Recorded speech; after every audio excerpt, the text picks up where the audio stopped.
Hello दोस्तों, कैसे हैं आप सभी। होप सो आप सभी अच्छे होंगे। दोस्तों, आज हम लोग chapter 5 that is diagrammatic and graphical representation of data, इससे रिलेटेड जो इंपॉर्टेंट एमसीक्यूज हैं आपके बिजनेस स्टैटिस्टिक्स के सेमेस्टर एग्जामिनेशंस के लिए, वो सारे के सारे इंपॉर्टेंट एमसीक्यूज हम लोग इस वीडियो में डिस्कस करेंगे। बात करते हैं सबसे पहले प्रश्न से। पहला प्रश्न दिया है, आंकड़ों के प्रदर्शन की सर्वाधिक आकर्षक विधि है। पहला विकल्प दिया है चित्रमय प्रदर्शन, दूसरा विकल्प है पाठ्य प्रदर्शन, तीसरा विकल्प है सार्डियन और अंतिम विकल्प है दोनों ए और बी। या फिर the most attractive method of data presentation, या फिर जो सबसे बेहतर तरीका है डाटा को प्रेजेंट करने का वो क्या है।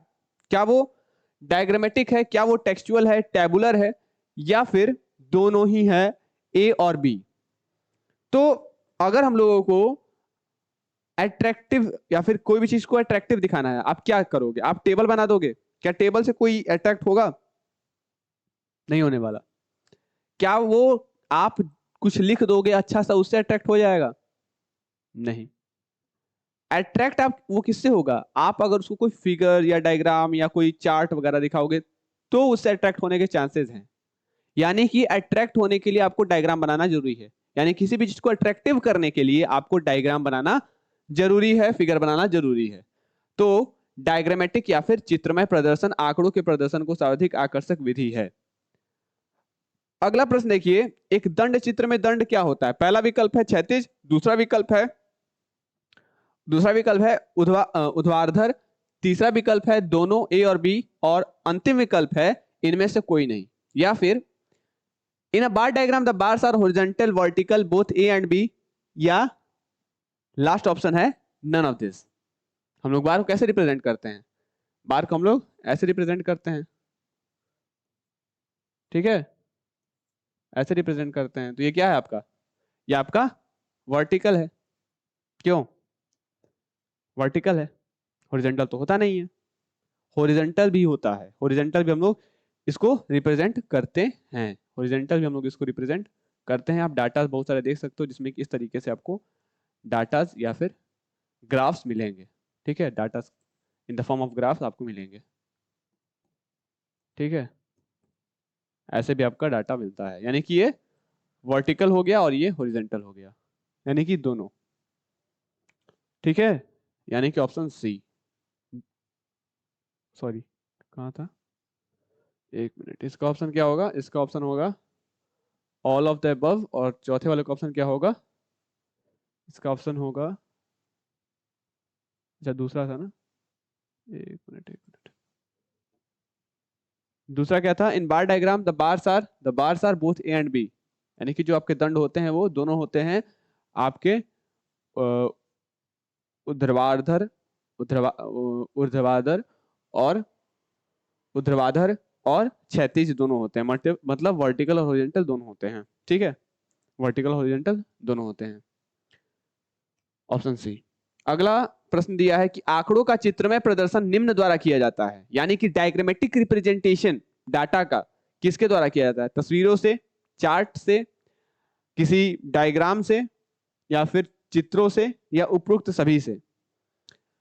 तो एक चीज याद रखिएगा कि जब भी आप डायग्राम बना रहे हो तो उसमें चार्ट्स, पिक्चर्स, ये सारी चीजें आप दिखलाते हो। यानी कि हम इन सारी चीजों से क्या कर सकते हैं? डायग्रामेटिक रिप्रेजेंटेशन या चित्रमय प्रदर्शन कर सकते हैं। All of this.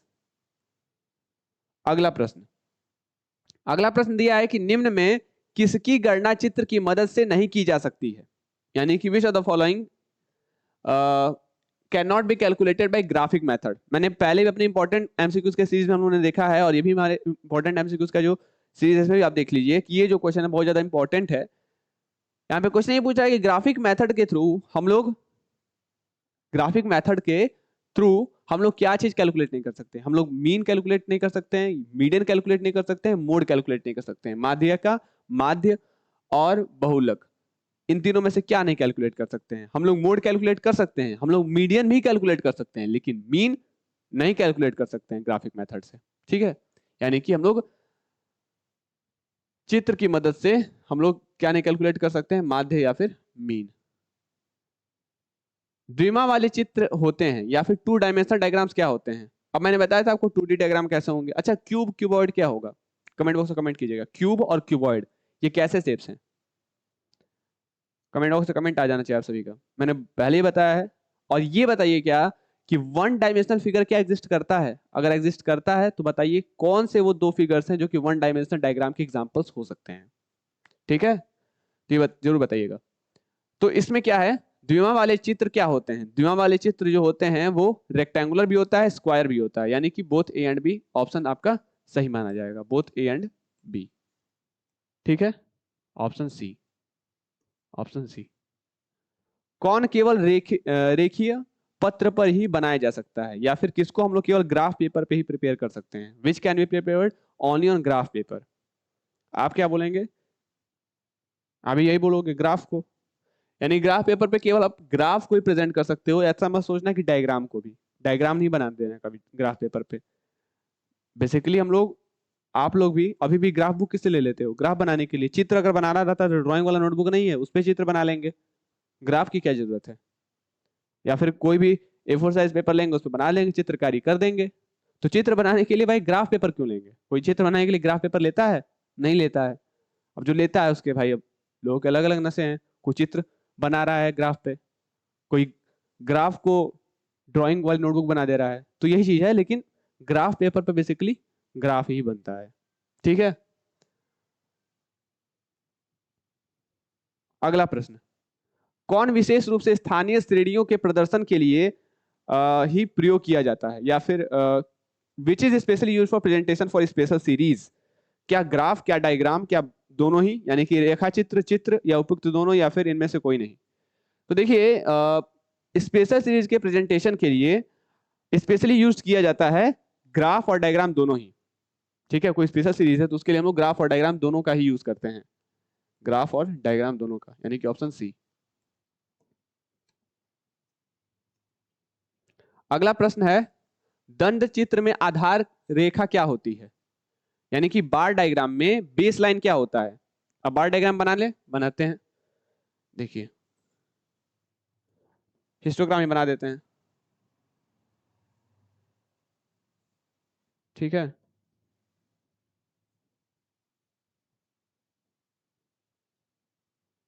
बन गया ना, ये आपका बार हो गया, बार डायग्राम बना। ये आपका वाई एक्सेस हो गया, ये आपका एक्स एक्सेस हो गया, ये बना। अब देखिए, इसमें बार जो है इसका बेस लाइन क्या है?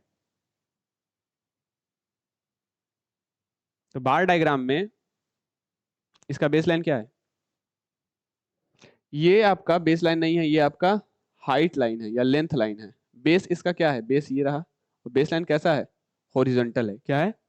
बेस लाइन इसका, बेस लाइन इसका हॉरिजॉन्टल है या फिर क्षैतिज है, ऑप्शन ए। आधार रेखा क्या है इसकी? क्षैतिज है। अगला है, कृत्रिम आधार रेखा का सामान्यतः प्रयोग किसमें किया जाता है, या फिर in which generally false line is used? क्या हम लोग इसको ग्राफ में यूज करते हैं, डायग्राम में यूज करते हैं, या नन ऑफ दिस? किंग्ड, किंग्ड कर्व सुना है आपने? किंग्ड डिमांड कर्व, वही चीज है। तो फॉल्स लाइन बेसिकली किंग्ड ही होता है। तो आप कहाँ इसका यूज करते हो? ग्राफ में यूज करते हो या डायग्राम में यूज करते हो? तो देखो, किंग्ड कुछ इस प्रकार से रहता है, हल्का सा दिखला देता हूँ। ठीक है, ऐसे होता है आपका किंग्ड, हल्का सा यहाँ पे किंग्ड रहता है, टेढ़ा मेढ़ा रहता है। ठीक है, तो हम लोग किंग्ड का यूज किसमें करते हैं? ग्राफ में करते हैं। किसमें? ग्राफ में, ग्राफ में। डायग्राम में यूज नहीं करते हैं। फॉल्स लाइन का यूज डायग्राम में कहाँ करोगे? आवृत्ति आयत चित्र से ज्ञात किया जा सकता है। देखिए, इसमें ऑप्शन गलत था यहाँ पे। ठीक है, आप ये हमेशा याद रखिएगा, इसमें ऑप्शन आपका क्या था? गलत था। इसमें दिया था नन ऑफ दिस, लेकिन सही ऑप्शन ये देखिएगा, ऑप्शन आपका इसमें दिया है जो कि गलत है। सही ऑप्शन क्या है आपका? Option A. ठीक है, पीडीएफ अगर आपके पास होगा, अगर आपने हमारे कोर्सेज को परचेज किया होगा तो उसका पीडीएफ आपके पास होगा। ठीक है, और उस पीडीएफ में ऑप्शन आपका दिया रहेगा डी, बट ऑप्शन वो गलत है, वो ऑप्शन नहीं होगा। सही ऑप्शन क्या होगा? Option A. ठीक है, इसमें जो है आपका सही ऑप्शन ऑप्शन ए होगा। अगला प्रश्न है, आवृत्ति आयत चित्र से ज्ञात क्या किया जा सकता है? मतलब हिस्टोग्राम से हम लोग क्या क्या ज्ञात कर सकते हैं? क्या मीन, मीडियन, मोड, क्या ज्ञात करते हैं, या सभी के सभी चीजें ज्ञात कर लेते हैं, या क्वार्टाइल, क्या ज्ञात करते हैं? तो हिस्टोग्राम से हम लोग बताए थे कि हिस्टोग्राम से क्या ज्ञात करते हैं, जो सबसे ऊपर वाला होता है वो तो क्या होता है? वो होता है आपका मोड, यानी कि हम लोग इससे मोड ज्ञात करते हैं या फिर बहुलक ज्ञात कर लेते हैं। ओजाई वक्र से क्या ज्ञात होता है, या फिर ओजाइव कर्व से हम लोग क्या ज्ञात करते हैं, क्या मिलता है? मीडियन, क्वार्टाइल, डेसाइल, ये सब कुछ मिल सकता है। तो हम लोग ओजाइव कर्व से सारी की सारी चीजें फाइंड आउट कर सकते हैं, यानी ऑल ऑफ द अबव, उपयुक्त सभी। ओजाइव वक्र से सारी सारी चीजें पता लगाई जा सकती हैं। ओजाइव वक्र का दूसरा नाम क्या है? तो ओजाइव वक्र का क्या दूसरा नाम फ्रीक्वेंसी पॉलीगन है, या फिर संचयी आवृत्ति वक्र है, आवृत्ति बहुभुज है, या फिर फ्रीक्वेंसी पॉलीगन है? फ्रीक्वेंसी पॉलीगन है, या संचयी आवृत्ति वक्र, या क्यूमुलेटिव फ्रीक्वेंसी है, आवृत्ति चित्र, या फिर हिस्टोग्राम है, या उपरोक्त सभी? तो इसका दूसरा नाम है cumulative frequency curve, CF curve कहते हैं इसको, या फिर संचयी आवृत्ति वक्र भी कहते हैं किसको? ओजाइव वक्र को। अगला प्रश्न दिया है, गल्टन विधि से बने रेखा चित्र से क्या ज्ञात होता है? क्या ज्ञात होता है? कैसे मीडियाइन करें, median, quartile, both A and B, या नन ऑफ दिस? इससे हम लोग क्वार्टाइल भी ज्ञात कर सकते हैं और इससे हम लोग मीडियन भी ज्ञात कर सकते हैं, ठीक है, गल्टन से, माध्यिका भी और चतुर्थक भी, यानी both A and B, both A and B, ठीक है। अगला प्रश्न दिया है, एक परिवार द्वारा विभिन्न मदों पर मासिक व्यय या एक्सपेंडिचर से संबंधित समंकों के प्रदर्शित करने के सबसे उपयुक्त चित्र हैं, या फिर जो सबसे अप्रोप्रिएट डायग्राम रिप्रेजेंट करने के लिए होता है data relating to monthly expenditure on different item for a family या फिर बाय अ फैमिली इज? पहला है ऑप्शन रेखा ग्राफ या फिर लाइन ग्राफ, दूसरा ऑप्शन है आयताकार चित्र या फिर रेक्टेंगुलर डायग्राम, तीसरा ऑप्शन है वृत्ताकार चित्र या फिर पाई डायग्राम, या इनमें से कोई नहीं। तो देखिए सबसे बेहतर इसके लिए क्या होता है उस दौरान, तो आप जब भी बात करते हैं फैमिली एक्सपेंडिचर का, तो ये बना आपका एक मिनट, ये बना अरे यार, ये बना आपका फैमिली, ठीक है। अब ये फैमिली बैठा पूरे ग्रुप में, आपका फैमिली बना, डन, फैमिली हम दो हमारे दो, ओके गॉट इट। तो फैमिली बना, आधे लोग ने इस पे खर्च किया, आधे लोग ने इस पे खर्च किया, आधे लोग ने इस पे खर्च किया। अच्छा, पाई कैसा होता है? पाई भी गोला ही होता है और ये बन भी गोला ही रहा है, इसका मतलब कि किससे बेहतर इसके लिए क्या होगा परिवार के लिए? पाई डायग्राम, पाई डायग्राम से वो पता लगा सकता है। तो परिवार के लिए व्यय खर्चों के लिए उसके लिए क्या सही रहेगा? खर्चों या फिर एक्सपेंडिचर के लिए पाई डायग्राम या फिर वृत्ताकार चित्र। अगला प्रश्न, आखिरी प्रश्न दिया है कि एक रोगी के तापमान को प्रस्तुत करने के लिए उपयुक्त क्या है? एक रोगी के तापमान को प्रदर्शित करने के लिए या फिर प्रस्तुत करने के लिए या फिर एक पेशेंट के टेम्परेचर को रिप्रेजेंट करने के लिए सबसे बेहतर क्या हो सकता है? बताइए। क्या डायग्राम? भाई उसकी जान जा रही है, तुम चित्र बना रहे हो, कैसे बालक हो यार, कैसे आदमी हो तुम, कैसे बालक हो, अच्छे बालक बनो। तो चित्र बिंदु रेखीय ए और बी दोनों, या फिर इनमें से कोई नहीं, या इनमें से कोई नहीं। तो आप चित्र बनाओगे जब वो भाई उसका पेशेंट का टेम्परेचर बढ़ घट रहा है, तुम चित्र बनाने पे लगे बढ़े हो? नहीं भाई, उसको ग्राफ से बताएंगे कितना उसका बड़ा, एक हफ्ते में या 2 दिन में या 3 दिन में, जो भी है, कितना इंटरवल में उसको कितना टेम्परेचर बढ़ा या घटा, ठीक है।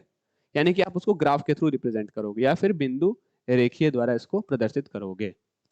तो ये कुछ आपके प्रमुख और महत्वपूर्ण प्रश्न हो जाते हैं, बहुविकल्पीय प्रश्न, जो कि आपके semester examination of business statistics संख्यिका के या फिर व्यावसायिक संख्यिका के सांख्यिकी के महत्वपूर्ण प्रश्न हो जाते हैं चैप्टर 5 से रिलेटेड।